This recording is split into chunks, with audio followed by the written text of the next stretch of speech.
Nagaan Waaqayyo Abbaa, nagaan Waaqayyo Ilmaa, bara qulqulluu biraatii hunduma keenyaaf baay'atu. Amantoonni maatii Waaqayyoo ganama kana Waaqayyo waaqeffachuudhaaf asitti walitti qabamtanii nagaa hafuuraan isiniif dhiyeessaa. Akkam jirtu nagaa keessanii hoo? Waaqayyo inni nagaa nu kennee mana isaa keessa akka nuyi jiraannu akka deddeebinuu fi akka nuyi immoo isa waaqeffannuu fi carraa guddaa inni nu kennu jaallatu maqaan Waaqayyo eebbifamu. Kun carroomuudha. Kuni Waaqayyo biraa waan namaa kennamu malee obboloonni akka keenyaa guyyaa har'aa arguu hawwan garuu kan itti milkoofne namoota baay'eedha. Isin garuu hiyyoo diinni isiniif kaa'u rakkina baay'ee bira dabartanii guyyaa har'aa geessanii kanaafuu Waaqayyo ulfina isaa haa fudhatu. Akkuma argaa jirtanii har'aa sagalee Waaqayyoo waliin qoodachuudhaaf anis gidduu keessanitti kanan argame gammachuu obboleessa keenya Yooniiti. Egaa mana kana keessaa namatu argaa hin jiru maleessaatii namni biqilaama jira. Biqilaa jira, taa'aa jira. Yooniin har'aa isa tokkodha isaan keessaatii Keebeekaan, Kibroonfaan, obboleessi keenya Taarikuunfaan hundi gurguddaa jira dhokatee taa'aa agartanii. Waaqayyoo waldaa kana keessaa ijoollee baay'ee biqilchaa jira. Kaan isaanii biyya kanaa socho'anii iddoo biraatti hojii Waaqayyoo hojjetaa jiru. Kaan immoo isin gidduutti hojii Waaqayyoo hojjetaa jiru. Mee isa Waaqayyoo isin gidduutti hojjetaa jiru kanaaf harka keessa isaa walitti rukutaatti Waaqayyoon galateeffadha.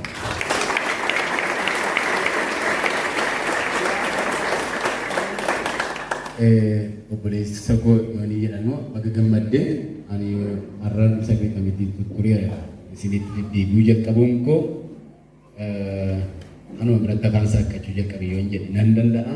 Har'a immoo nama guddaa isa godhee Waaqayyo bara kee jireenya kee eebbisuun burqaansi keessaa yaa'uu jalqabe adda hin citin. Maqaan Waaqayyoo ulfaatu.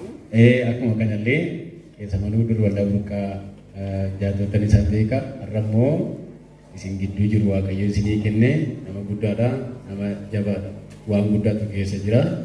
Alaraa amantoonni keenya sanbata guddaa duwwaa utuu hin taane ani kan biraas haala keessan mijataa irraa baradhaa.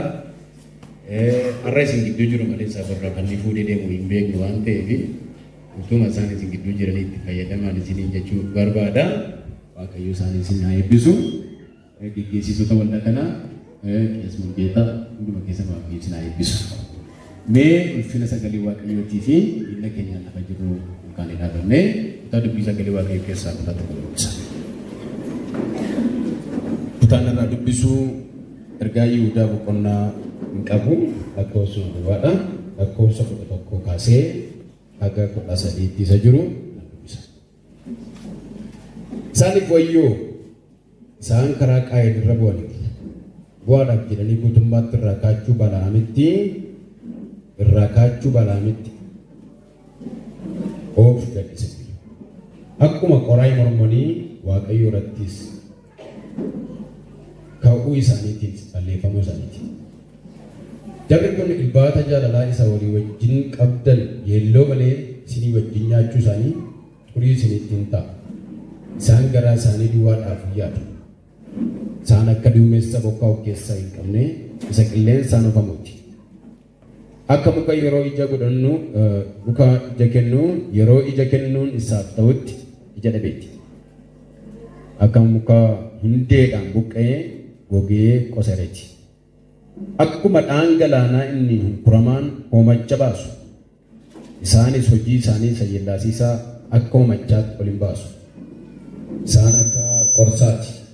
Iddoon dukkana nabiyyi bara baraan isaaniif kaa'amee jira. Ameen. Lakkoofsa 11 duwwaan irra deebi'ee dubbisee Waaqayyo kadhata. Isaaniif wayyoo isaan karaa Qaayil irra bu'aniiru. Bu'aaf jedhanii guutummaatti irraa kaachuu Balaamitti of gadhiisaniiru. Akkuma qoraay mormanii Waaqayyo irratti ka'uu isaaniitiinis balleeffamuu isaaniiti. Ameen. Kadhana Waaqayyo. Gooftaa isa hundumaa ol jiraattu isa hundumaa dandeessu maqaan kee ulfaatu. Akkuma Yoonaas garbichi kee jedhee ani ibricha waaqayyo isa waaqaaf lafa uume muuna waaqeffadhaa jedhe. Nus maatii kana taaneerra. Siisa waaqaaf lafa uume malee kan biraaf hin sagadne. Siisa wanti hundumtuu harka isaa keessa jiruu fi harka isaa keessaa ba'u maqaa kee ulfina kenne. Guyyoota nuyi dabarsinee iddoo kana geenye baay'een isaanii ulfina kee utuu nu wajjin hin jiru ta'e. Ayyaanni kee inni baasee nama gashu utuu nu wajjin hin jiru ta'e. Silaa guyyaan nuyi ilaallu dukkana. Gaariidha jennee nuyi keessa hulluuqnus abidda. Amma garuu afurri kee diidaan alcha. Waan namaaf hin mijanne kan namaa mijeessu, biyya namaa hin taane kan namaa taasisu. Haala namatti bitaachuu keessatti milkaa'ina kan nama boonsu si agarreerra. Isa namni nuun jedhu waa miti nuyyuu kan nuyi of hin jenne hin duuna. Kana caalaa jireenyi keenya darbee hin deemu seene.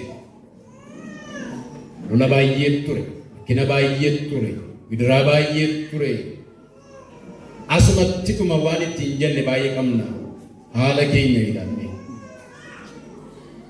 Yeroo wanti nu abdannu ta'uu dide, yeroo wanti nu ta'a jenne nu ta'uu dide, yeroo inni nu abdannu nu galu, yeroo lafatti wal nu qixxaata jedhetti didee wal cacaalu hin dhume seene. Hin dhume barichi hin dhume guyyaan keenya seene. Hin dhufte garuu ati. Yaa abbaa isicha gaafa namatti dhumu namaa jalqabdu. Gaafa namatti dukkanaa'u nama bariisiftu. Gaafa nama abdii isaa maree kaa'u diigdu. Gaafa namni deebi'ee galu itti namaa galtu. Jirta bita keenya, jirta mirga keenya, jirta dura keenya, jirta duuba keenya. Si abdanna, si amanna, si amanna, si abdanna. Yoo barri nu gatte nu gattu. Yoo guyyaan lafa nu keessi ati dhimma lafa nu keessuuf hin qabdaati. Lafa nu fidde sumatu beekamu dhiire. Fagoo nu fidde, halaalaa nu fidde. Dadhabbiin ati saba kanatti dadhabde dannuudha. Kanaaf akka salphaatti lafa nu kaa'uu hin barbaaddu ati. Jajami, jajami, jajami, jajami, jajami, jajami, jajami. Jajami yaa Yesuus jajami. Jajami. Jajami ulfina furadhu nurratti ulfina furadhu nurratti mooyi yaa Yesuus mooyi abbaa keenya mooyi bara baraan nurra jiraadhu ati hin bitin bara keenya seexanni dukkanni hin bitin rakkinni hin bitin dhukkubni nu hin bitin gidiraan biyya lafaa nu hin bitin nu biti ati mooyi nurratti ati hin taanu sichi biyya lafaaf nu hin taanu addunyaa kanaaf hin taanu nuyi kan kee taaneerra takkaa bisa dhumaa harka keenya sitti laanneerra ulfina keetiin gidduu keenya deddeebi hidhaa keenya hiikii dubbii kee nu barsiisi nutti dubbadhu maqaa Yesuus gooftaatiin ameen. Wadhanuraa kutaan irraa dubbisi amma ergaa Yihudaa lakkoofsa 11 kaasee aga 13 isa jiruun dubbisee mata dureen warra yookiin jara waaqayyo balaaleffatu bara sanaaf bara kanaa kan jedhu isinii wajjin qoodadha. Jara waaqayyo balaaleffatu bara sanaaf bara kanaa. Kutaan dubbisi ammaa kuni warra waaqayyo bara sana keessa balaaleffachaa ture even har'allee waaqayyo akka balaaleffatu nutti dubbachuudhaaf kutaa nu agarsiisuudha waan jedhus qaba kutaan sun. Akkuma seensa isaarratti hidhatanii gartan lakkoofsa 11 jecha ittiin jedhee jalqabu waa'ee warra jiranii yookiin immoo amala warra seexanni qabanii warra qoccolloo kaasanii isaaniif wayyoo jedheetu eegala. Jechi wayyoo jedhu kuni macaafa qulqulluu keessatti yeroo adda addaa irra deddeebi'ee kan inni barreeffame Maatiyos digdamii sadii. Inni Maatiyos digdamii sadii irraa warra jiraniif wayyoo jedha gooftaan Yesuus Kiristoos. Warra jiraniif Fariisota warra bara sana keessa lubbuudhaan jiraniif naannaa Yesuus Kiristoos dhaabbataniinitu Yesuus Kiristoosii wayyoo jedhan. Inni kun immoo isa kufee samii irraa isa gad darbate seexanaa fi amala seexanaa warra hordofaniin macaafni qulqulluun wayyoo jedha. Kana irra deebi'een isinitti hima. Macaafni qulqulluun warra inni wayyoo ittiin jedhu isa seexana samii irraa gad darbatamee fi har'a lubbuudhaan lafarra kan jiran foon uffatanii akka koo akka keessanii amala seexanaa, gocha seexanaa, ilaalcha seexanaa, fedha seexanaa warra itti tolee gammadanii warra faanadhaan macaafni qulqulluun wayyoo isaanii jedha. Namoota sadii immoo addumatti maqaadheetu waa'ee isaaniitiif wayyoo. Namoota sadii addumatti maqaadha. Isaanis inni jalqabaa Qaayiniin maqaadha. Inni lammaffaan immoo Balaamiin maqaadha. Sadaffaa irratti immoo ilmaan Qoree isaan kana maqaadha. Maaliif macaafni qulqulluun jara kana maqaadha? Jireenya isaanii keessatti taateewwan ta'an waan isaan raawwatanii darbanii safartuu dubbii Waaqayyootiin gaafa safaramu kufaa duwwaa yoo ta'u hin taane gocha dhaloota hin barsiifne of keessatti waan qabatee jiruuf macaafni qulqulluun sanyii warra Qaayil, sanyii warra Abeel, sanyii warra Qaayil akkuma kana immoo Balaamiif Qoreen warra faana dha'aniini wayyoo jedhee bitu hayyaatutu isaan jedhanii boo'aaf. Egaa jara kana kan balaaleffatu Waaqayyootu isaaniin balaaleffata. Kan balaaleffatu Waaqayyootu jireenya isaanii walitti qabee gaafa ilaalu waan isaan keessaa ba'uuf waan isaan keessaa maddu hamaadha waan ta'eef in balaaleffata. Namoonni karaa isaaniirra akka hin deddeebinee fi yaada isaanii sana akka hin fudhanne macaafni qulqulluun orka kaa'u ergaa Yihuudaa keessatti bal'inaan caafameedha kan inni jiru. Mee ganama kana hunda isaa waa'ee jara kana sadanii ilaallee fixuu hin dandeenyu. Garuu waa'ee isa macaafni qulqulluun lakkoofsuma 11 irra jiru isa jiru isaan karaa Qaayil irra bu'aniiru isa jedhu qofa walii wajjiniin dhaala. Dubbii sagalee Waaqayyoo irraati macaafni qulqulluun namanni moodeelii gaarii godhee hin fudhanne yookiin immoo nama inni barsiisaa gaariidha jedhee hin fudhanne inni jalqabaa Qaayilii. Waa'ee Qaayilii macaafni qulqulluun ergaa Yohannis isa duraa boqonnaa 3 lakkoofsa 11 kaaftanii waan jedhu qaba. Akkas jedha. Ergichi isin jalqabdanii dhageessan wal jaallachuuf nuuf hin taa'isa jedhuudha. Akka Qaayil ta'uun hin ta'u. Inni kan isa hamaa sanaa ture. Obboleessa isaas hin ajjeese. Sababii maaliitiif immoo isa ajjeese?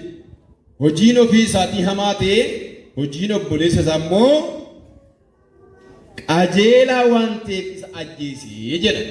Ergaa Yohaannis isa duraa 3:11-12 irraan dubbise.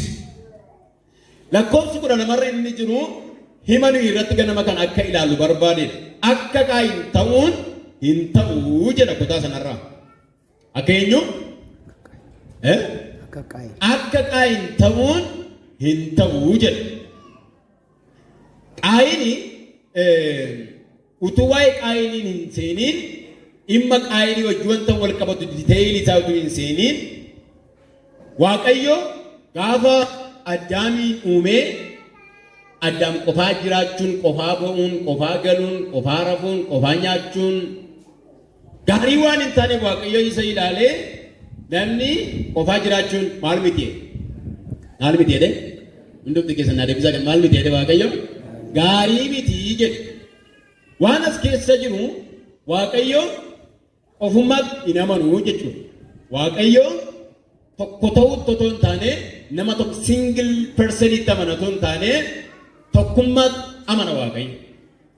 Ofuma isaatiiyyuu waaqayyo waaqa maaliiti? Waaqayyo ofuma isaatiiyyuu waaqa tokkummaati miniyo. Gaafa nama uume immoo waaqayyo baay'ee kottaa jedhamini maal agarsiisa? Tokkummaa agarsiisa. Waaqayyo waaqa tokkummaati.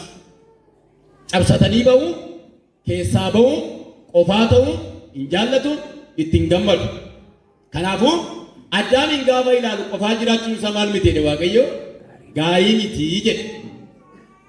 Kuni seera uumamaa boqonnaa lamadha. Achi dhuftanii immoo ergaa Yohaannis isa duraa boqonnaa 3 kana gaafa ilaaltanii akka eenyu ta'uun hin ta'u. Akka Qaayin ta'uun hin ta'u jedhe. Maal jechuudha wanti as keessa jiru jettanii gaafa ilaaltanii akkaataan Qaayinii nama obboleessa biratti hin jaallanne, nama obboleessa biratti mararsiifanne, nama obboleessa isaatii fi baaqidhanna isaarraa hin qabne, nama ofaa galuu barbaaduu fi ofaa jiraachuu barbaadu ta'uu isaa waan arginuufitu sagalee waaqayyo maal jedha? Akka Qaayin ta'uun hin ta'u kan inni jedhuuf. Isa kana duwwaan mootuu hin taane egaa jireenya Qaayin irraatii waan gurguddaa sadii bara. Jireenya Qaayin irraa waan sadii bara. Kutaan dubbise isa gara duubaa kanarraatii waa'ee Qaayiniif dubbiin waaqayyo wanti inni jedhu sababii Qaayin macaafa qulqulluu keenya keessatti balaaleffataniif inni guddaan inni jalqabaa obboleessa isaa jibbe. Abdii tokko kan isa kanadha. Obboleessa isaa maal godhe? Jibbe. Namni Qaayin jibbe nama ormaa miti. Namni Qaayinii ija hamaadhaan ilaalu nama alagaa bakkeedhaa dhufee fi nama diidaa wayii miti. Namuma wajjiniin garaa haadha tokko keessaa wajjiniin maal ta'an dhalatanii fi abbaa tokkoo fi haadha tokkorraa kan wajjiniin dhalatan, harma tokko kan wal wajjin hodhanii fi maatii tokko keessatti kan wal wajjin jiraachaa turan baay'ee nama isatti dhiyoo utuu inni jibbu argitu. Macaafni qulqulluun gaafa seenaa warra jibbitootaa kaasu laattu nuti dhaggeeffadhaa. Seenaa warra jibbitootaa gaafa kaasu jalqaba irratti Qaayiniin maqaadha. Nama maaliif jedhee nama obboleessa isaa maal godhu jedhee jibbuu jedhee kaasa. Jibbuun kun calluma jedhee miti. Jibbi kun jibba akkasumaan miti. Seendubee qaba yookiin sababa qaba. Waan jibbeef qaba. Waan obboleessa isaa biratti dhiibbatuuf qaba. Innis dubbii sagalee waaqayyoo irraatii Ibroota boqonnaa 11 lakkoofsa 6 akka dubbatutti jarri kun garaagartummaadha kan isaan qaban. Garaagartummaan isinii qalaa jedhee mana garaagartummaan isaanii inni guddaan obboleessi isaa inni wajjin hin dhalate Abeeli hojiin isaa, kennaan isaa, waamichi isaa akka obboleessa isaatti midhaan facaasee qotuu haramuu otoo hin taane maal gochuudha? Tiksuudha. Maal gochuudha jedhe? Tiksuudha. Inni kun immoo Qaayin hojiin isaa tiksuu otoo hin taane maasii qotee sanyii irra facaasee midhaan maal gochuudha? Makaruudha, sassaabuudha. Hojiin isaanii gargari. Jarri kun akkuma hojiin isaanii gargari, garaan isaaniis maalidha? Gargari. Ilaala. Hojii isaanii qabatu hin taane garaa isaanii keessatti waan isaan yaadan gargari. Waan Qaayin yaadu waan garagraa. Waan Abeel yaadu waan garagraa. Waan Qaayin yaadu maal yaada beektu? Akkatti waan obboleessi isaa hojjetee milkaa'u yaadu. Waan Abeel yaadu yoo jiraate immoo akkatti waaqayyo taraaraman barbaada. Karaa itti waaqayyo taraaraman barbaada obboleessi isaa Abeel. Waan Qaayin yaadu yoo jiraate kaan obboleessa isaatii dha'ee milkaa'u. Waan Abeel yaadu yoo jiraate garuu kufaatii abbootaa, kufaatii maatii, kufaatii addaafaa, kufaatii heewaa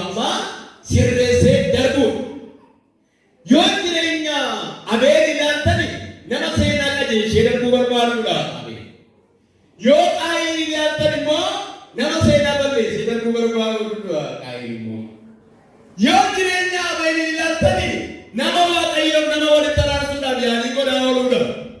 Yoo jireenya Qaayinii ilaaltan immoo seenaa jirtu kaleessa gaddaayii nama balleessee darbuu barbaaduudha.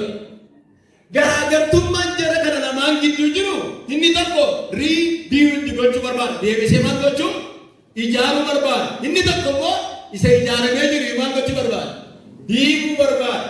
Kanaaf mana tokko keessatti amala nama qabutu dhalata.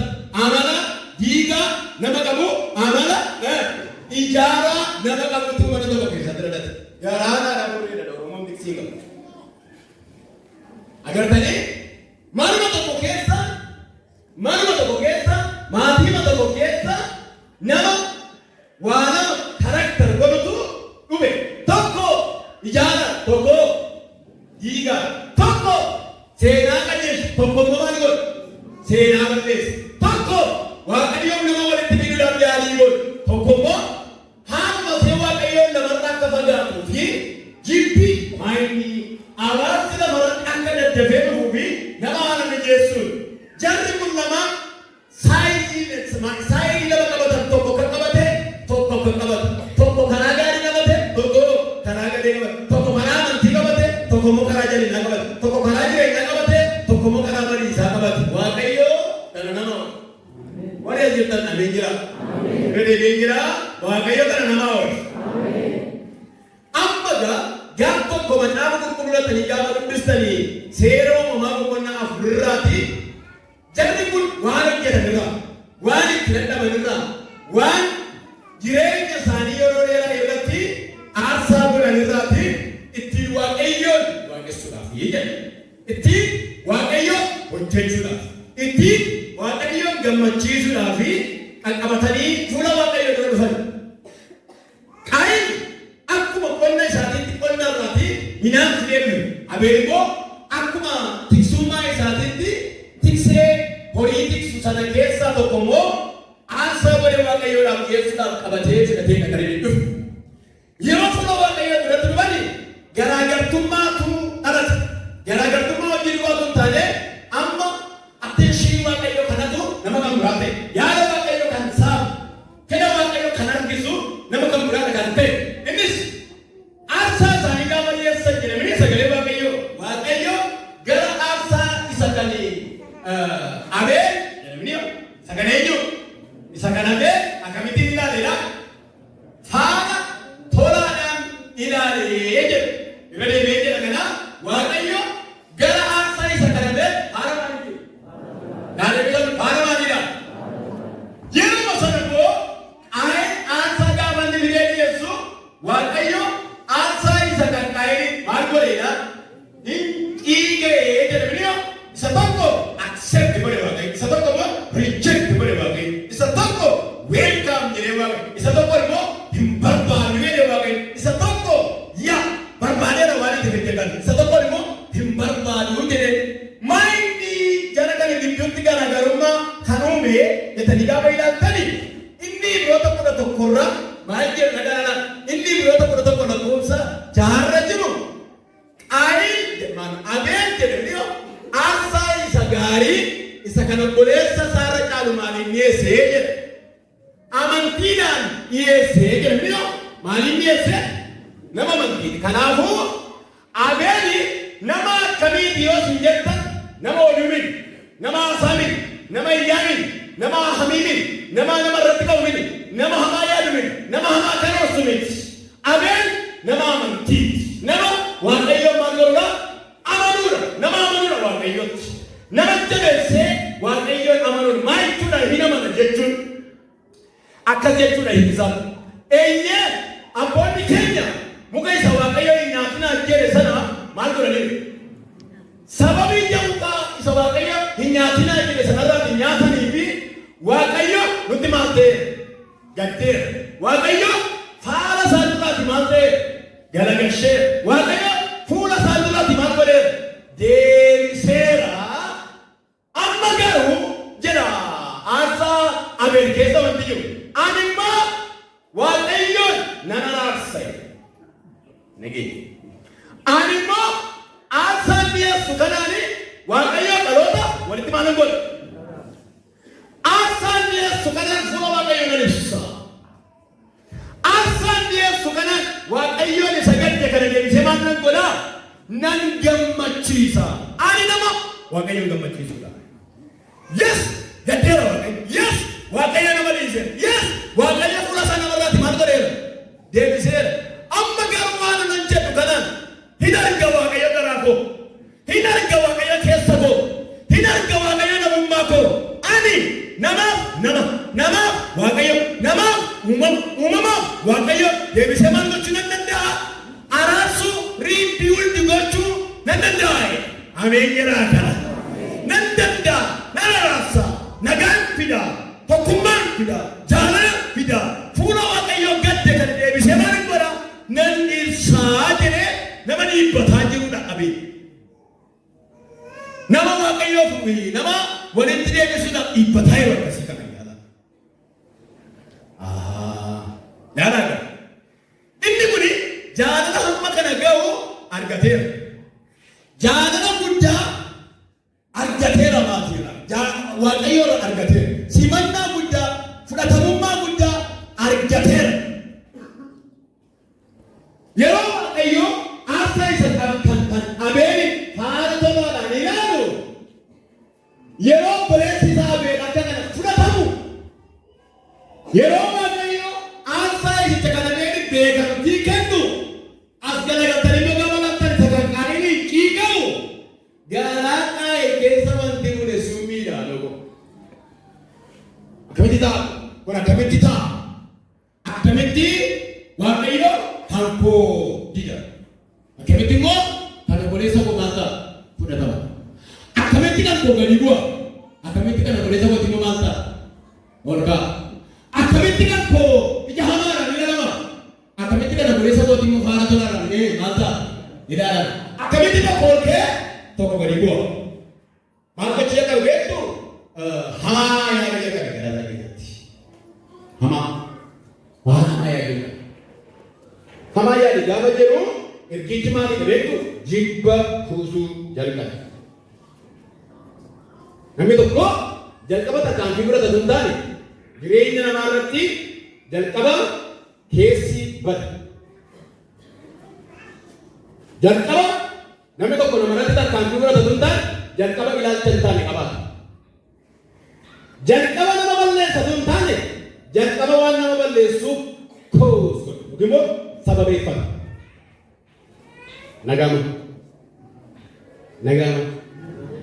Namni tokko jalqaba lamaa kee badi siyaa balleessuu nama hin jedhamti.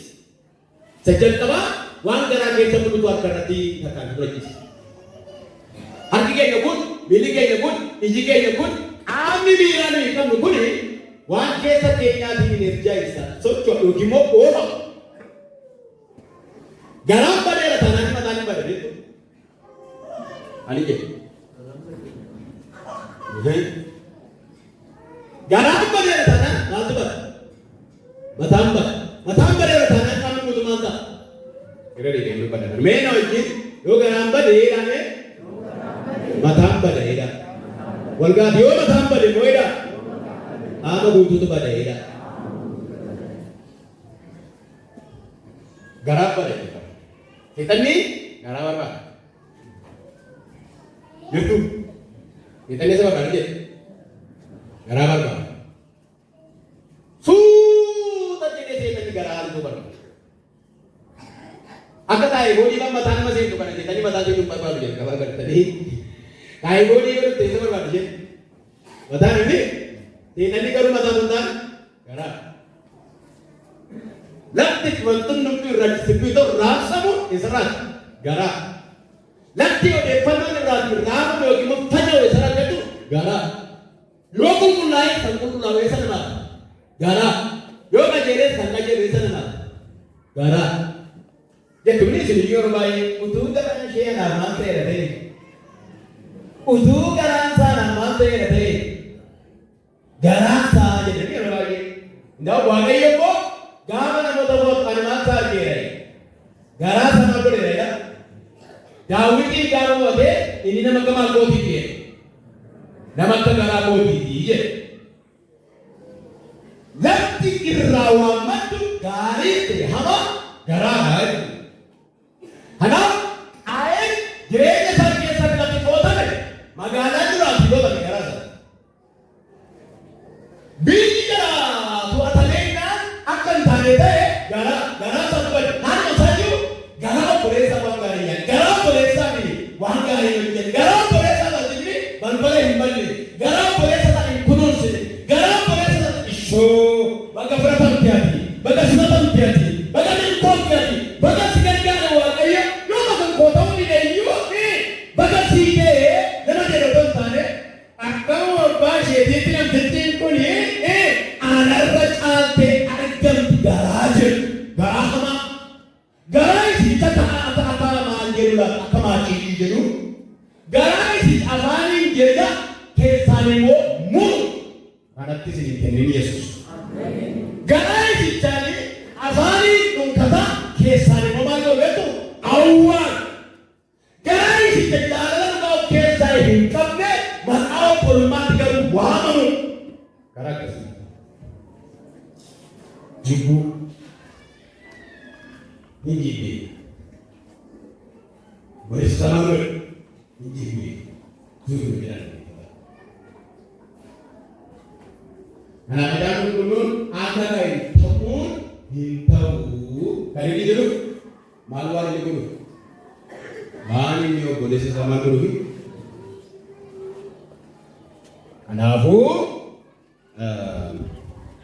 bara sana jedhame Qaayinii Waaqayyo maal godha hin balaaleffatu. Bara isammaa kanas garaa akkasii Waaqayyo hin balaaleffatu.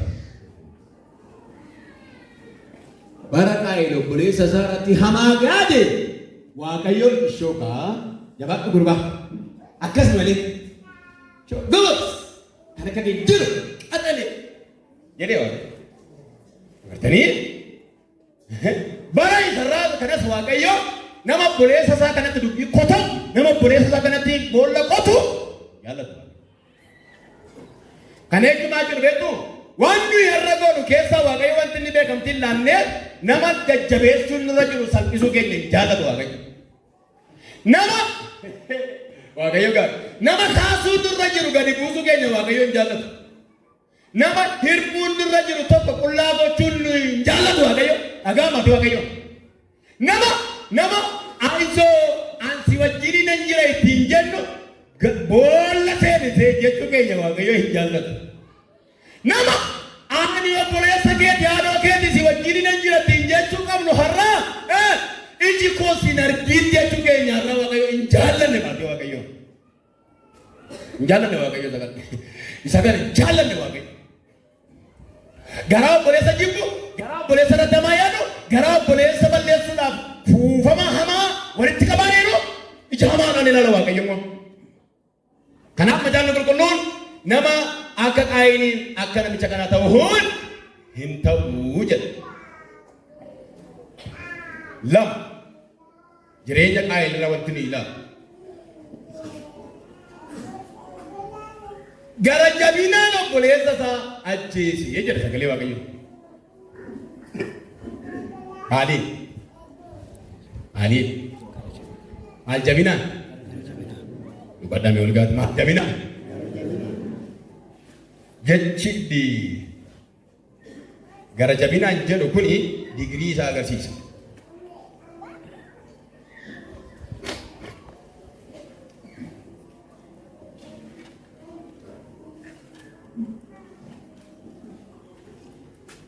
Gara jabinaan obboleessa isaa ajjeese. Gara jabinaan maal jedhe beektu kottuu mee xinnoo ishee maal taanaa achi baanaa deemni maal taanaa achi baanaa. Waan garaa Qaayin keessa jiru kan beeku Waaqayyo duwwaadha. Abeel garuu hubachuu danda'u.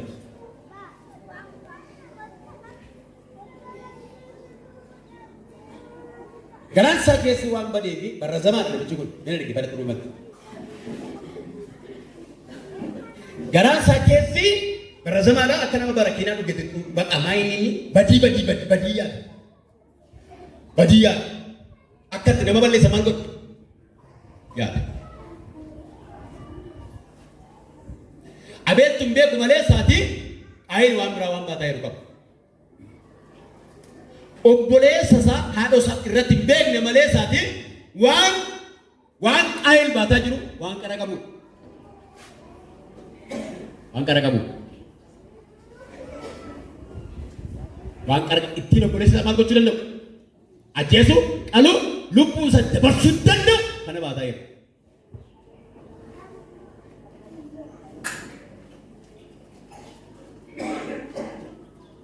Yeroo qaayil obboleessa isaa beelarratti tarkaanfii fudhatu tarii abeel kan hin jennee laata maaloo haadhoo koo maaloo na dhiisii maal haadhoo koo ati haadhoo kooti miti ati maaliif narratti waan amanaa kana maaliif narratti gootaan maaloo na dhiisee daraa waaqayyo jechuun hin namatanii yaadi macaafni qulqulluun hin barreessine maleessa. Qaayil obboleessa garuu bineensa. Har'a addunyaan kee jiru kanatti namni nama caalaa bineensaa wajjin jiraachuu filateera amma namni. Namoonni baay'een gaafa ilaaltan miidiyaa garaagaraa gaafa ilaaltanii indaa'oo gaa'iluma iyyuume bineensaa wajjin saree wajjin harree wajjin fardaa wajjin gaa'ila dhaabbachiisaa galaa jedhan. Maayini nan namatu bineensa beedan. Ni namatu bineensa beedan. Nama iticha nama ta'e maqaa namaa uffatee laalaabe maqaa namaa uffatee uffata namaa uffatee bifa namaa uffatee amana namaa uffatee namatti dhiyaatee gara jabinaan nama jeesee boolla keessa nama buusu mannaatti bineensa wajjin jiraadha jedhee jaarraa namni keessatti bineensummaa filataa jiru keessa keenya. Jaarraa hamaa. Jaarraa immoo utuu iddoo obboleessi isaa maaloo nan ajjeesin. Maaloo akka keenya irratti ammaadhaan ol hin kaasin nama akka keeti sana haadhoo keeti utuu namni ittiin jedhu baratti obboleessi isaa ajjeesaa jiru keessa jiru. Baratti iyya obboleessa keenyaa nuuf gammachuu ta'e. Yookiin immoo boo'icha obboleettii keenyaa imimmaan obbolootaa haadhotaa naannoo keenya jiranii nuuf injooyimentii ta'e gammachuu nuti ta'e diraamaa wayii nutti fakkaatu keessa jiru. Durii gaafa rakkina dhageessanii hidhiitii yookiin hidhiituu namni yoo jennamni jennamni nuru yoo rakkina wayii dhageessan balaa wayii dhageessan konkolaataa gala jedhan namatu du'e jedhan namatu walajjeese jedhan lee wayii jennamni nuru hin adeemu jennamni kaleessa nama wajjinaan tuu karaarra deemu nama wayitu kofee karaarra ciisa maaloo annee itti gorraa nama kufee jira innaan diriyaan wajjin deema jedhe moo maal taate kuftee nu fudhachuu maleessa nu rakkisuu maleessa asis geenyeera.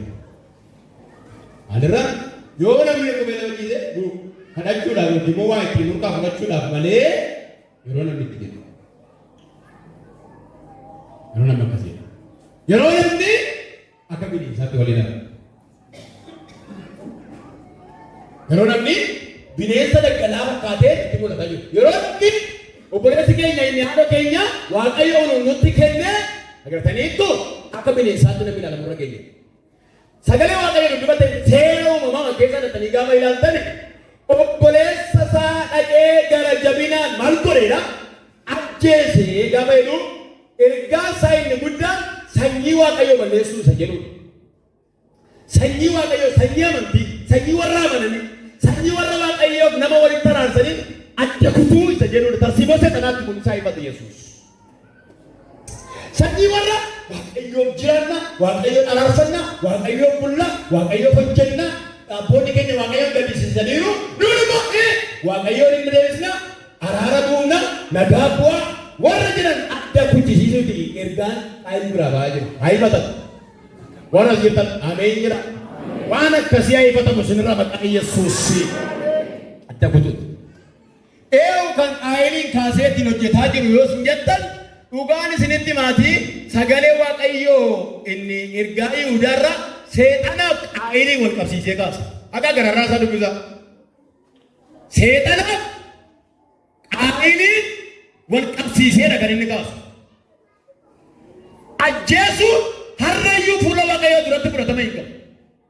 Balleessuun nama biratti immoo beekamaa ta'uu danda'a. Nuti itti baruu dandeenya.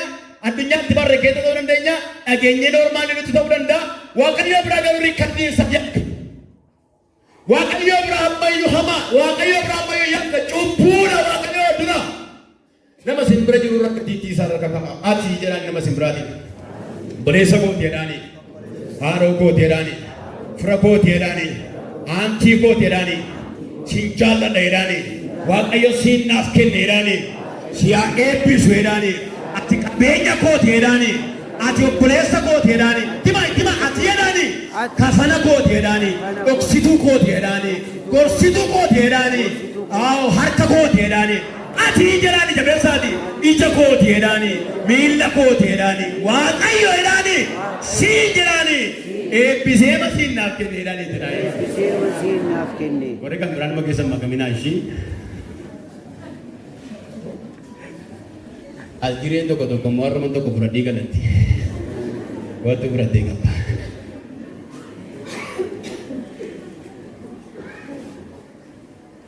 Beekanii waaqayyo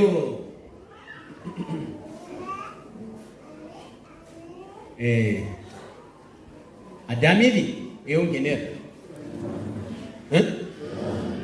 Agaranii Urga gaariyo jettanii jira. Urga gaarii Addaamiif eeyoon kenneera. Abeelii ba'u Qaayinii maal godhe? Kenneera.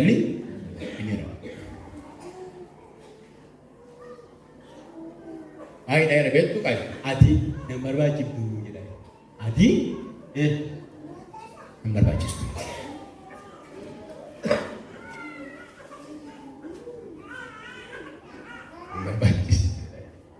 Nama waaqayyo si barbaachisa obboleessa kee yoo ta'e gaariidha. Wal gorsitu, wal jabeessitu, wal gargaartu, wal buttu, achi wal buttu, wal ceesiftu waliin isiin da'oodha. Maal jedha fakkeenya 17 irra warri wal jaallata haadhoon garuu maaliif jedha?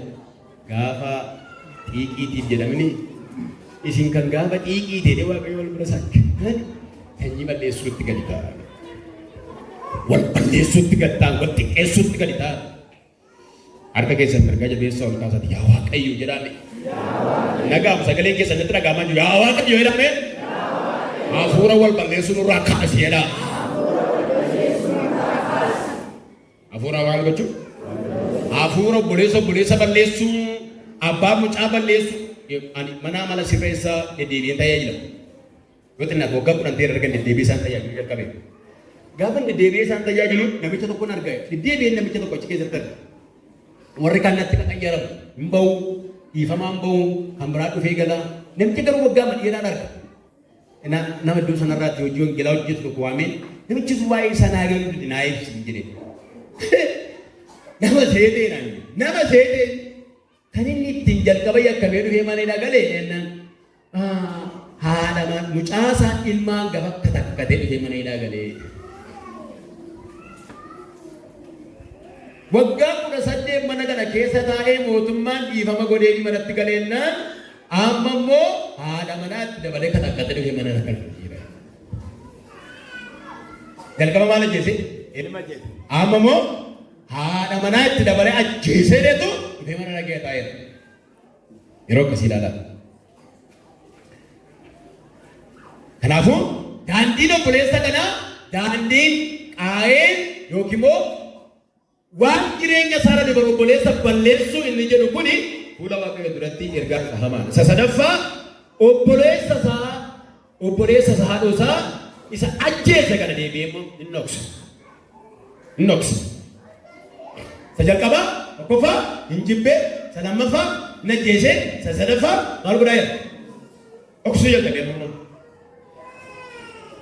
Seera uumamaa boqonnaa 4:8 kaaftanii gaafa ilaaltan nama hammina hojjetee deebi'ee galaa yeroo kanatti eeyyootu dhufedha sagalee waaqayyoo. Eeyyootu dhufedha waaqayyootu itti dhufedha. Karaa irratti waaqayyoo itti dhufee deetu gaaffii waaqayyoo nama kana gaafate inni guddichi maal gaafate beektu waan kan biraa hin gaafanne aarsaa hin gaafanne horii hin gaafanne mina hin gaafanne maal gaafate waaqayyoo obboleessa gaafate waaqayyoo obboleessa gaafate waaqayyoo. Meherre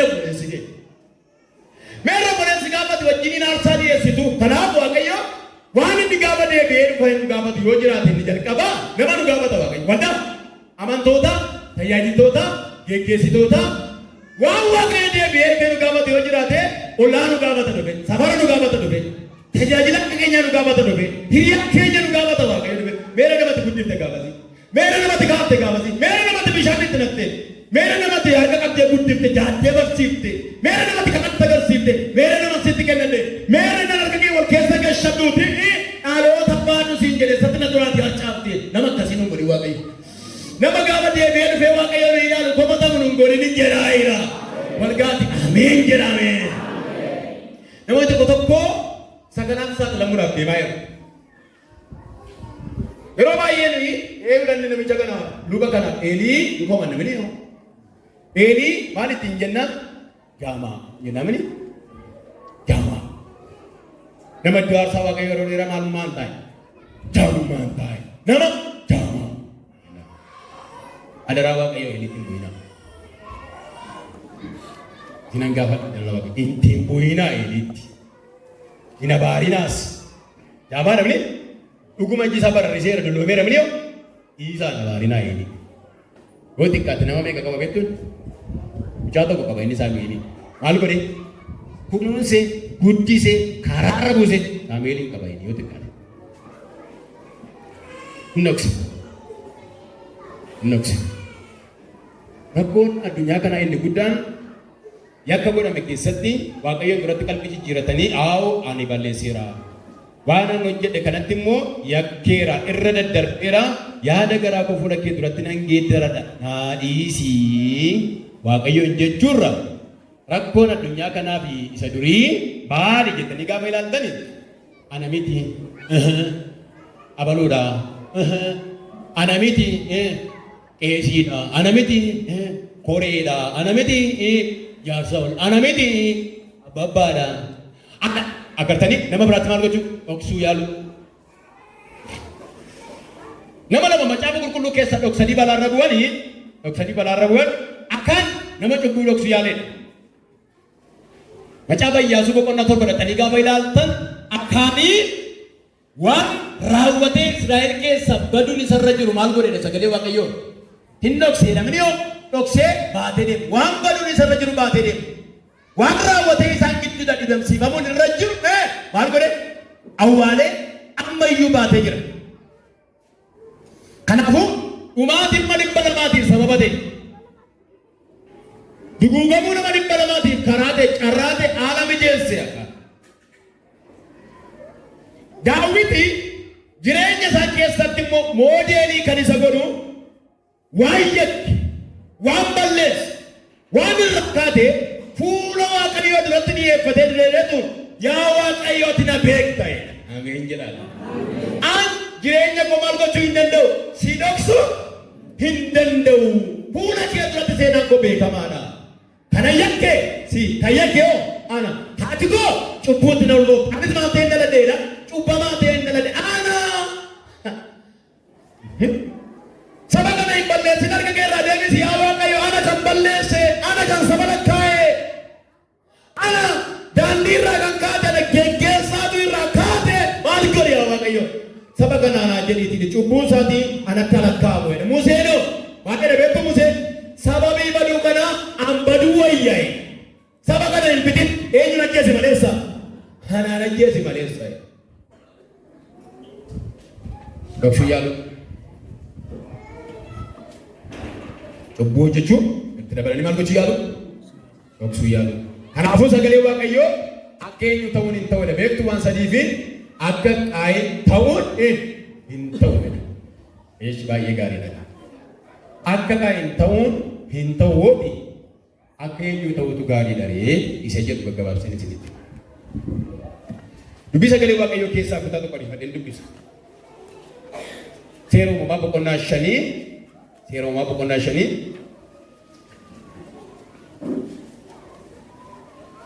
lakkoofsa 32 irraa isa jedhu nan dubbisa.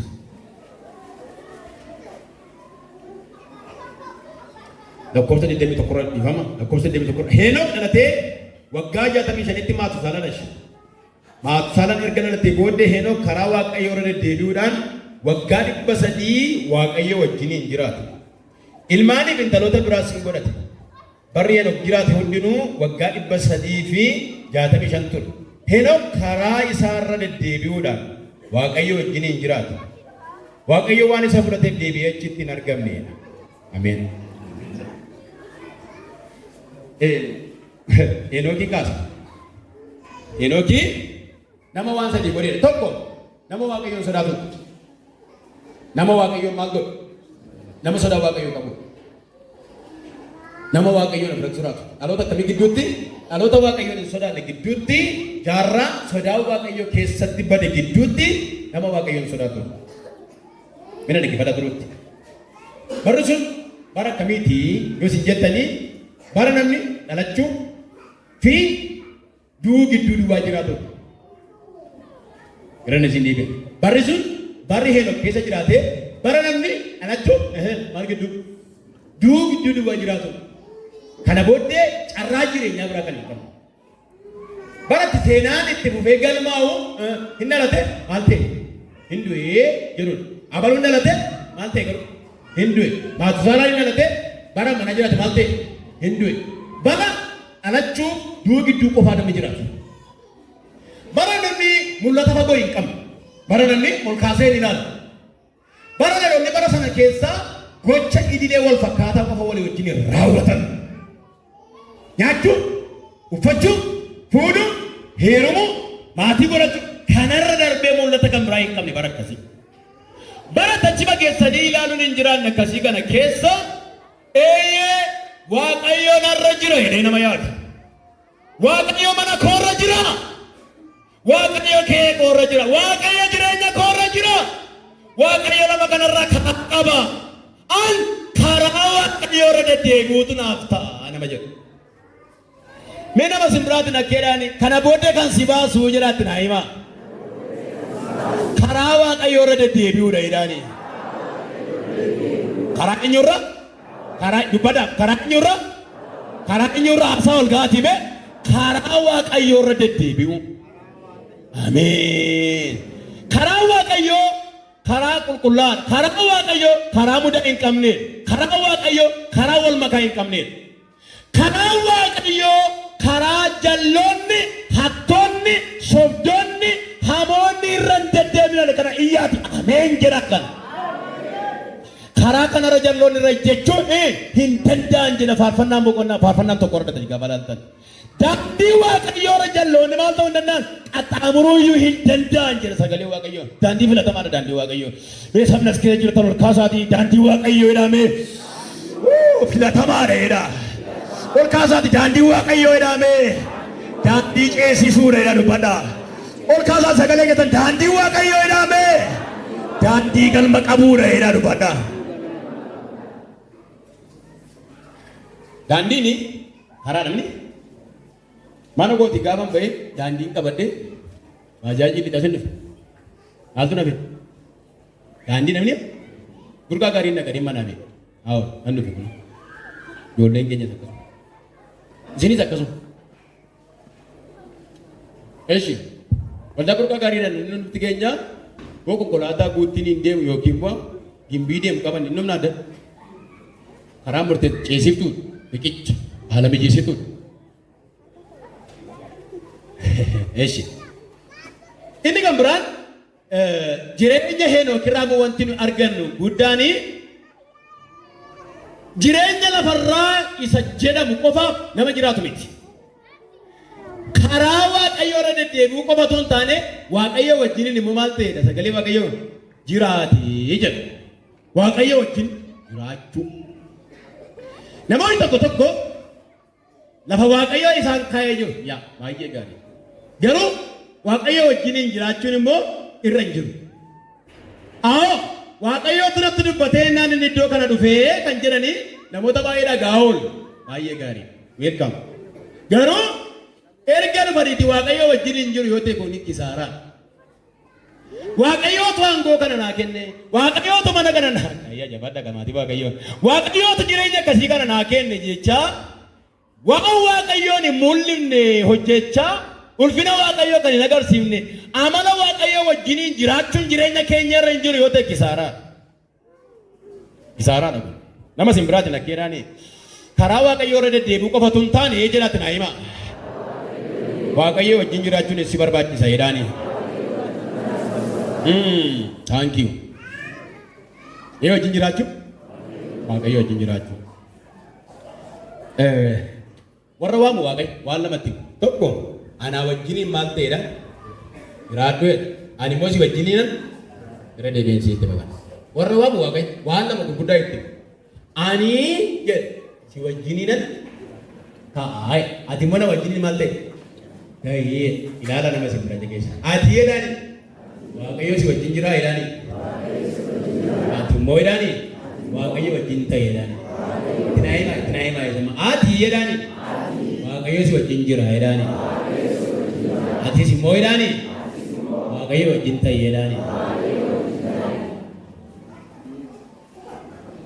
Kadhannaan jaarraa kanaa maal qabu beektu gartokkee yaa waaqayyo na wajjiniin maal ta'e yoo tajaajila yoo jireenya yoo hojii yaa waaqayyo karaa koratti maal ta'e na wajjin jedha waaqayyo meennaan si wajjiniin ta'a atis maal ta'e na wajjiniin ta'e na wajjiniin ta'e. Heenooki jireenya isaa keessatti tokko karaa waaqayyoo irra ba'ee gala. Waan waaqayyoo irra barbaadu hojjetu, waan waaqayyoo itti dubbatee raawwatu. Waan namoonni isin hojjetu yeroo sana raawwataa oola ituu hin taane waan waaqayyoo jireenya isaa irraa barbaadu hojjetu. Kana immoo otoo hin taane waaqayyoo wajjin immoo nama jiraachaa ture. Nama sodaa waaqayyoo jireenya isaa guutee dhaqe. Sababii kanaatiif sagalee waaqayyoo maal jedha beektu Heenokirra wanti nuyi agarru jireenya isaa keessa wanti nu agarru isa guddaani akkas jedhamini barri Heenok jiraatee hundinuu waggaa 365 jedhee Heenok karaa isaarra deddeebi'uudhaan waaqayyo wajjin jiraata. Waaqayyo waan isa fudhate deebi'ee achitti maal hin taanedha? Hin argamne. Achitti deebi'ee maal hin taane? Hin argamne. Gadi hin deebine lammaffaa. Akan jedhu nama waaqayyo wajjin jiraatu gadi hin deebi'u. Namni waaqayyo wajjin bahee galu gadi hin deebi'u. Laphee korra sagalee kanatu ta'aa jira gadi hin deebi'u. Waaqayyo wajjin baatee galta. Waaqayyo wajjin teessee kaata. Waaqayyo wajjin deddeebita. Waaqayyo wajjin mari'atta. Waaqayyo wajjin haasofta gadi hin deebi'u waaqayyo. Erga keessatti keetta bood aan jedhame waaqayyo wajjin bahee jira. Waaqayyo wajjiniin galee jira. Sagalee guddaadhaan gadi hin deebi'uudha. Akka keessaan kaasaa mijaleessaati amma yookiin aan jedhame sagalee guddaadhaan. Waaqayyo wajjinan baadha. Waaqayyo wajjinan galaadha. Sagalee guddaadhaan akka seetanii dhaga'utti gadi hin deebi'uudha. Isin eebbisa ameen jedhaadha. Gadi hin deebi'in tuuttee. Gadi hin deebi'in mul'anni kee. Gadi deebii waan isin qabdanii gadi deebii waan isin qabatanii jedhaera. Bara kabjuun nama akka kaasara gaddabaa jirtu bara du'amichi nama gadi biyaa jirtu hankee gadi deebii haadhaan gadi deebii ni qabdee. Ameen jedhama. Waaqayyo maal isa godhe dhabeettu isa fudhateedha. Waaqayyo isa fudhate du'aati isa fudhate miti. Warra kaan du'aati isaan fudhatu. Warra kaan gidiraa isaan fudhatu. Warra kaan waan warra kaan fudhateetu isaan fudhate. Heenookiin garuu waaqayyo isa fudhate. Nama karaa waaqayyoo irra deddeebi'ee kana waaqayyo isa fudhate. Du'a ijaan hin agarre maal ta'e konkolaataa ibiddaatiin golgama. Himala isa gara samii, himala isa gara waaqarraa, himala isa gara walitti wal jalqabe. Macaafa qulqulluu nama ol butaman kan inni ittiin jedhu kakuu mootaa keessaatiin inni jalqabaa jedha. Heenookiin rakkina keessaa, ashaashaa safarii keessaa, du'a mandarii keessaa, xiraaf keessaa, biyya duree waalamtu keessaa ol si haabutu waaqayyo. Ol si haabutu, ameen jira, qalma ameen jira. Ol si haabutu waaqayyo. Sabara gada deemtu keessaa, haqa gada deemtu keessaa, ol isinaa butu waaqayyo. Harka kee qabee ol isinaa butu waaqayyo. Humna sinii ta'e ol isinaa butu waaqayyo. Nama sin bira jiru qabaatii waaqayyo ol si buta jedhaani. Itti maa waaqayyo jedhaani. Ol si buta jedhaani. Akaan jira waaqayyo irraa. Namoota ol butuun qabanaan jira waaqayyo. Waan jireenya isaanii keessa jibbe haalan keessatti isaan jibbe naannoon keessatti isaan jibbe keessa namoota ganama kana ol bututu jiran jira waaqayyo. Ol si buta waaqayyo. Lafa haaraatti ol si buta waaqayyo. Safara haaraatti ol si buta waaqayyo. Addunyaa haaraatti ol si buta waaqayyo. Biyya haaraatti ol si buta waaqayyo. Guddina jireenya hafuuraa haaraatti ol si buta waaqayyo. Si eebbisa butamaa ay Yesuus. Kanaafuu Henook deebi'ee achitti maal hin taanedha? Hin argamneedha. Waan maal ta'eef, waan butameef, waan waaqayyo isa buteef deebi'ee achitti hin argamne jedha. Hin argamne. Hin argamne. Hin argamne. Kanaafuu obbolo tokko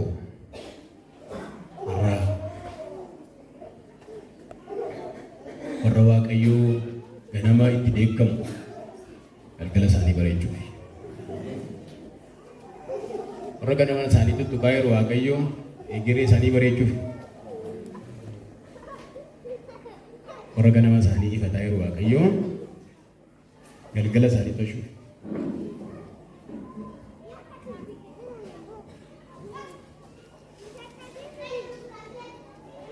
Hari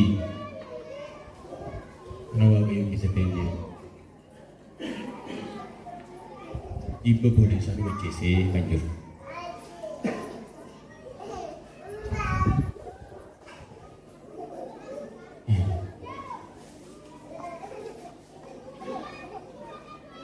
Iddoo aarsaa waaqayyoo irra maaddii waaqayyoo nyaachaa jibbii obboleessa keenyaa sammuu keenya tuqee kan jiru.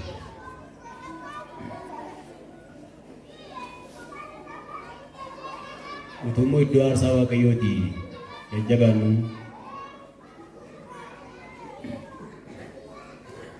iddoo aarsaa waaqayyooti tajaajilu namni harkatti kan du'e nama meeqas keessa.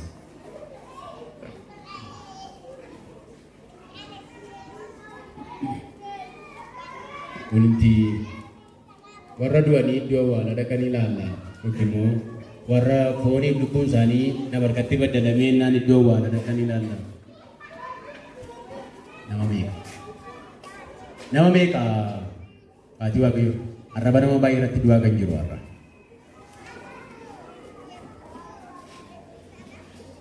Nama meeqa harki keenya keessa dhiigi kan jiru.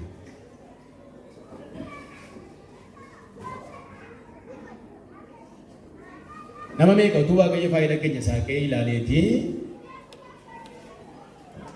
wayyoo asan jireedhee dhiiga obboleessaa kan iyyuu harka keenya mana keenya.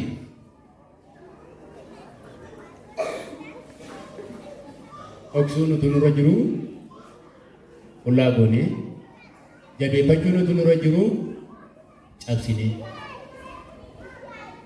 nama meeqatu nurratti dabala. Inneessa harka keessan balleeffadhaati yaa waaqayyoo jedhaani. Ayyaanni kee naaf baay'atu jedhaani.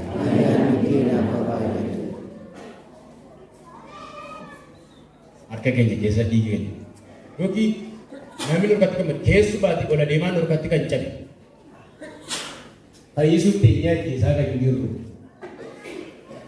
Gorsuu fi kaa'amnee jennaan gorsuun achi nutti ta'e balleessuun ni hojii keenya idilee kan ta'e.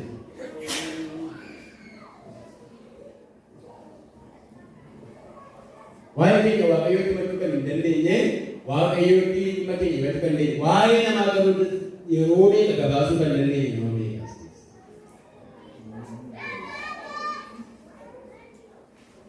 Yoo dhufe waaqayyoon gadda.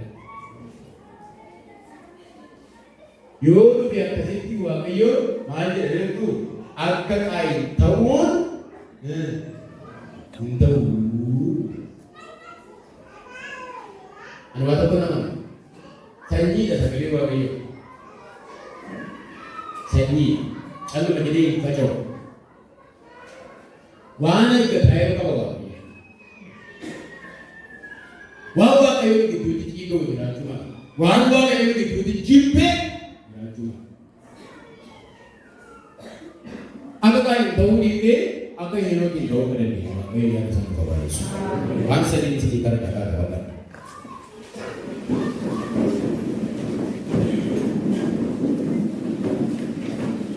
Waan sadii qabu. Tokko amanuu dadhabu. Lama miila namaa dhagaa ta'amee ajjeesuu dadhabu. Sadii milkaa'ina qaba. Waan kana sadan itti daqiiqaa 5 keessatti kan danda'e. Egaa jamalee mana ta'eessa. Sajjal qabaa amanuu dadhabu. Utuu waaqayyo namatti dubbatu amanuu dadhabu. Laphee obboleessa isaatii keessa kan jiru abeel keessa kan jiru qaayil keessaa akka barbaadu amanuu dadhabu. Agaadhi amanuu dadhabu. Ilaalanii waan waaqayyo hojjetu ilaalanii waaqayyootu hojjete jedhanii fudhachuu dadhabu. Lammaffaa miila namaarra dhagaa kaa'amee namni achiisuu dadhabu. Miila namaarra dhagaa ulfaataan naqamee namni achiisee faana fuudhee adeemuu dadhabu. Nagaa dadhabu. Sadaffaarratti as keessaatti waaqayyo jireenya milkaa'inaatiin akka namoota eebbisu namoota gargaaru qaba. Inni sabanis akka keessa. Jeqisa uramusu abagaando. Wara labaa shiira dhiyaa namaas. Yaa Yesuus Kiristoos. Hoolaa waaqayyoo isitti araaraan nuuf dhuftee. Akka laphee amantootaa hojjettu. Keessa namummaa keenyaatiis amanuun akka ati hojjettu si kadhadheera. Ati waaqayyoo isa galaana hire eeyyee. Ati isa waaqayyoo hanqaa biyyeesse eeyyee. Ati waaqayyoo isicha samii keessa maanna naqaasee saba keenya isaa ture eeyyee. Har'a hojjechuu danda'u ki amanuu akka hin dandeenye isa godhe buqisnu keessa. Buqisnu keessa. Buqisnu keessa. Buqisnu laphee amantootaa kana keessa. Buqisnu saba keenya keessa yaa waaqayyo. Si amanuu danda'u. Akka hin amanneef garaan isaanii ina doodee jedha sagaleen kee. Maal akka amanuu hin amanne nu godhee malee hojjetu taasisuu keessa yaa waaqayyo. Buqis. Siyamaloo kan dandeenyu garaa keenya keessaa isa kakkaate buqis yaa waaqayyo. Laphee keenya keessaa isa sitti jabaatu dubbii keessa isa jabaatu sanyii keessa isa jabaatu buqis nu keessa. Amantanii tu waaqayyoon. Amantanii jiraachuu barbaadu waaqayyoon. Ila ganama kana si keessa yaa buqis waaqayyo. Gara ni lagi jadi bapak habas soran dia. Apa tuka dia dapat. Sikar ya Yesus. Wana kana kau fata milena mo fata ka ame. Jireenya kishibuni be. Jireenya tumeli rakka kan jiru. Jireenya kana ya tuwamle kara ka bang diyo to boro kan datang. Daroni me kamar fatani ohrola nane ka sanna chuma de be ta kan go. Dakka keso de mo kanara. Apota bo insane de to kanara. Wana kana fata taasi awatayo. Tidak bisa. Taasi naraya wakira. Bila amara ke shabe sakane sana. Kas ya wakira kas. Bila kenya de sejane sana kas. Wani kenya de sejane de batlo ko kan lora kas. Kas Jesus. Komi na mo para. Wakti ke shabe na kana kauma ai Jesus.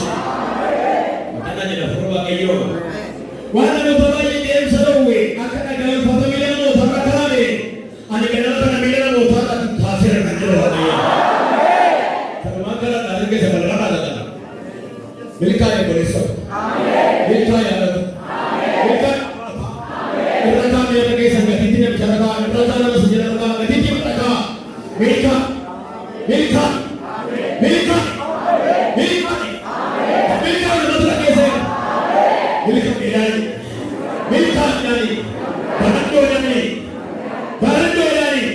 hojjennu jedhanii tajaajila jedhanii milkaa jedhanii Amerika namatti qabee Amerika